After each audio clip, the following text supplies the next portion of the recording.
南韩的扬州，在今天稍早1点钟的时候呢，传出了居然有军人的无人机跟一架正在降落的直升机发生相撞的事故。稍后回来带你来看。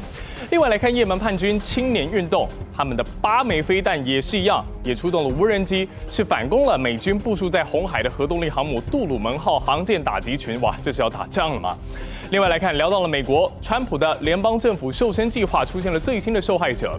这一回的受害者叫做是对外宣传的美国国际媒体署，这也因此会影响到哪些媒体呢？最后，中国自主研制的新一代电磁枪来了，它到底有几把刷子？在今天的国际特快车，我们都会一一带您来关注。先来看一下，我们刚刚跟您说的，在南韩京畿道扬州所的这个军用机场发生了意外。这是一架军用的直升机，它准备降落的时候呢，居然被一架军用的无人机给撞上。这一撞，现场直接起火。这起意外虽然触目惊心，但是还好没有造成人员伤亡。但是呢，这架完美雄鹰军用直升机是整整烧了30分钟才被扑灭。当然，最后付之一炬。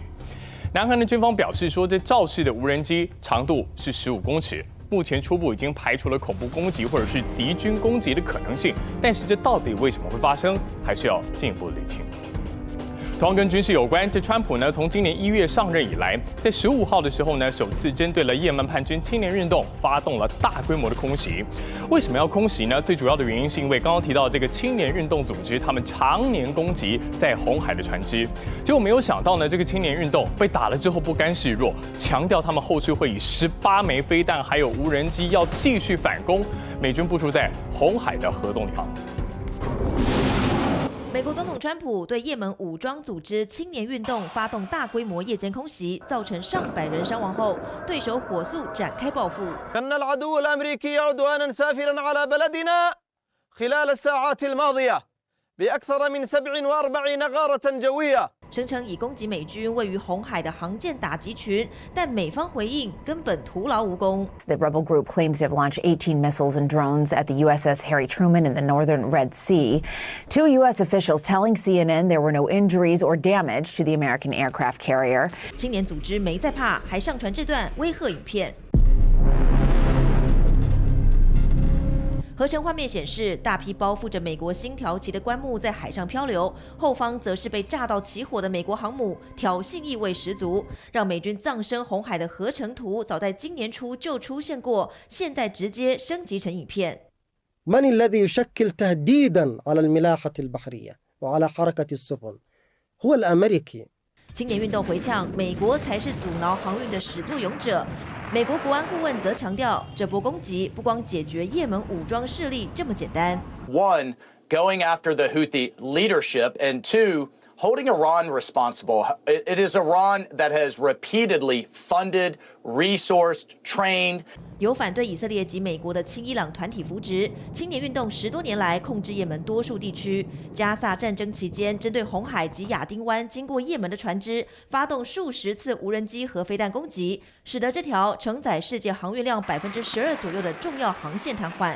双方高调互呛，要升高攻击力道，恐怕演变成持久战。三立新闻 KR 报道。的联邦瘦身计划在最近传出了新的受害者，这一回受害机构叫做是掌管美国对外宣传的国际媒体署。这个美国国际媒体署呢，前前后后最后有1300个员工在这一波的裁员当中被裁掉，当中呢就包含了你刚刚看到的美国之音。那这些媒体机构呢，他们过去所服务的就是像是中国以及共产国家等等。当民众呢翻墙出来之后，可以透过这些单位来了解自己的国家到底发生了什么事情，而且是真实的事情。这也因此呢，这些媒体被大幅度的裁撤之后，现在民众是很担心。The United States Agency for Global Media provides independent and credible news and information every day in 58 languages to more than 100 countries. 才庆祝成立25周年，美国国际媒体署却沦为联邦政府大裁员的最新猎物。President Trump also signed an executive order today making deep cuts to Voice of America and other government-funded programming. The organization's director says all VOA employees have now been put on leave. 美国国际媒体署镇署之宝，美国之音首当其冲。This is the Voice of America, Washington, D.C., signing off. Voice of America is one of the biggest news outlets that you've probably never seen. Sharing America's voice with the world. 1941年在二战时成立，用以对抗纳粹势力。之后在冷战时期，车诺比核灾甚至天安门事件都扮演共产体制下重要的自由声量。听了一部分美国之音以后 Listening to VOA, we can understand many things our media doesn't report. 不料进入21世纪，却因为太过客观，成为川普眼中钉。 If you heard what's coming out of the Voice of America, it's disgusting. What things they say are disgusting toward our country. 早在川普1.0时期，就派出心腹，试图把美国之音变成个人传声筒。 But now there are concerns that VOA might become VOT, Voice of Trump. 现在干脆一不做二不休，拉大範圍處理整個 USAGM。 用粵語、普通話等9種語言報導嘅自由亞洲電台，台長方貝話係犧牲咗美國利益，揚言挑戰決定。 值得注意的是，川普点名接掌美国之音台长，最后更改为空降美国国际媒体署的 Kari Lake， 曾经当过22年主播。 It's time to take a sledgehammer to the mainstream media's lies and propaganda. 3年前，他被川普征召角逐亚利桑那州州长选举，推出的竞选广告主打的就是铲除特定媒体。 The real conspiracy theorists are spreading fake news from CNN right down to your local news station. 也因此，这回他新官上任，立刻动刀狂砍 USAGM， 让民众忧心，不但将引发寒蝉效应，更可能正中对手下怀，落得亲痛仇快的下场。三立新闻综合报道。接下来我们要跟你聊聊川普上任之后的经济蜜月期。如果真的要认真算的话呢，其实似乎跟一般情侣的蜜月期是差不多短。在白色情人节3月14号那一天呢，密西根大学做了一份民调，发现呢消费者的信心指数从3月中跌到了57.9%，如果跟2月相比的话呢，是跌了11%。 2024年的时候呢，美国民主党的支持者对于消费的信心超过了100%，是来到多少呢？是101.70%，是你现在目前画面当中看到左下方的数据。但是呢，今年民主党的支持者已经低到了65%。 这个数字呢，甚至比过去金融危机的时候还要来得低。好，假设如果呢，我讲这些声音的数字很难理解的话，我们就来看一下美国民众现在出去钱怎么花。假设如果出国玩，这个飞机票，还有晚上要回家睡觉，你要在房屋修缮上面的费用，一个呢是少了7.1%，一个是少了2.7%。出去旅游啊、玩啊、享受啊、花费，你可以看得出来被冲击的是首当其冲，甚至还出现了几个个案。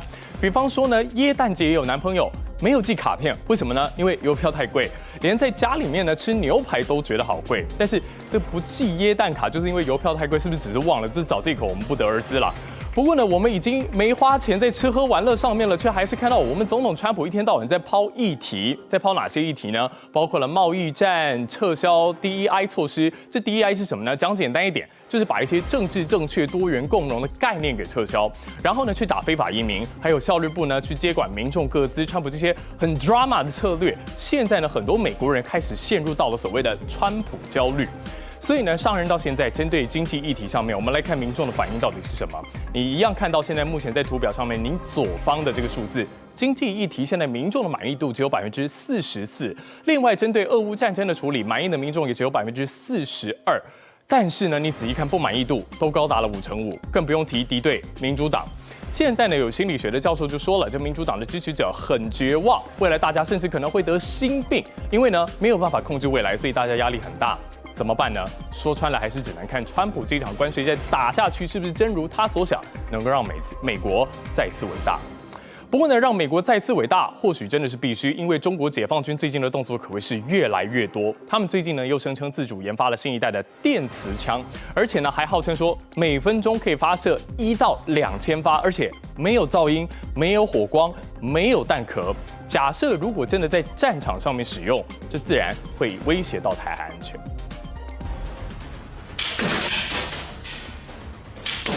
女记者拿着中国最新一代电磁枪实弹射击，不仅手感更轻巧，还几乎没有后坐力。我单手呢也可以实现比较便捷的持握，射频是非常快的，每分钟可以发射1-2000发的弹丸，没有噪音，没有火光，没有弹壳。中国声称自主研发的电磁枪与传统枪械原理大不同。电磁发射器采用电池储能作为发射动力。以多级电磁线圈产生电磁力，推动弹丸发射。可调节功率，能变换连发和单发模式，还有电子显示荧幕，一览电量、弹药数量。相比上一代，动能和威力都更升级。枪管要长出了一小截，这就使得它的弹丸出速更快，同时功率调节也更加精细了。弹丸它的这个体积和重量呢，和上一代相比呢，都有了提升。它的整个动能呢，相较于上一代的话，已经提升了1倍以上了。弹丸的结构和上一代已经发生了一个本质性的变化。射速惊人，携带方便，隐蔽性强，敌人根本不知道子弹从哪来，对共军单兵作战如虎添翼，甚至堪称维稳的全能手，让当局震爆恫吓更加易如反掌。这把没有硝烟的未来武器正在重塑陆战规则，这个动能足够在800米外击穿8毫米钢板。此外，有专家分析惊呼，中国一旦掌握未来巷战优势，恐改变现代战争游戏规则，国际社会不得不防。三立新闻陈报道。接下来我们来聊聊食安。在中国315晚会的时候呢，这一场晚会上面揭露了很多的黑心店家，其中呢有一家连锁餐厅，名字叫做杨明宇黄焖鸡，被爆出呢他们使用发酸发臭的食材，甚至呢还把一位客人吃剩的剩菜给挑出来继续使用。中国食安问题再加一，这回不止出餐环境脏乱，员工卫生习惯差，最夸张的是把剩菜捡回来做。不要这香菇，要肉。自己才用肉都不要。这是昨天的。香菇好像香菇就是反复可以。中国315晚会踢爆许多黑心商家，拥有超过6000间门市的连锁餐饮品牌杨明宇黄焖鸡就是其中之一。在烫到的问你。糖凝固了。凝固多少是一不对，一天或者3分。中国媒体记者卧底河南郑州多间门市，发现大部分食材没有冰箱，常温保存2天，飘出酸味也照用。上面的味道，它上面有的味道有点酸。价格跌了不好的，有点味。洗两面。甚至店内招牌菜牛腩煲里面用的是隔夜发黑的牛肉，店员出餐前加入色素，让原本变质的肉瞬间被染成鲜红色。这个色就是不能也不能很红，也不能太淡。它这个一放就颜色就好了。对。讽刺的是，黄焖鸡讲求现点现做，但在这些门市却变成买隔夜菜。这些都是昨天晚上上的，这来人了，他要大份了，就是搁在这里等于3天都行了。那允许加热隔夜的吗？不允许。当天压熟的鸡肉当天用完，到第2天，如果说出现食品安全问题，那算谁的呢？总部说一套，门市做一套。即使官方介入调查，但一份份 NG 黄焖鸡早就被消费者吃下肚。三立新闻刘觉宇报道。